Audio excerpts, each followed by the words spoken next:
you share with the audience what the differences you see in advocacy before the advent of blogging as a real powerhouse? And can you, maybe there's similarities. I'm curious if there are similarities, or what are the great differences? Well, some things are always the same. I believe the world turns on human connections. And that is so true in politics. That is what moves the world. It is always about human connections. But I think that blogging has changed how those human connections can happen. The internet has changed how those human connections can happen. We can all be talking to each other even though we are not in the same place. So number one, issues are not just local, they are inherently now always national, statewide, global.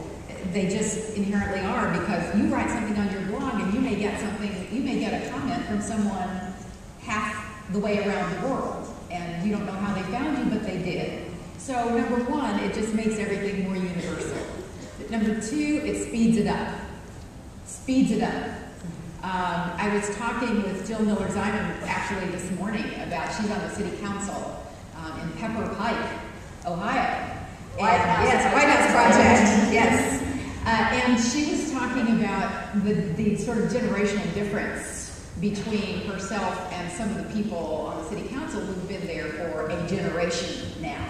And she's the new kid on the block, and I was recalling that when I started out, all I had to do was to know the county judge in Texas, where I was at the time. If the county judge liked what I was doing, done.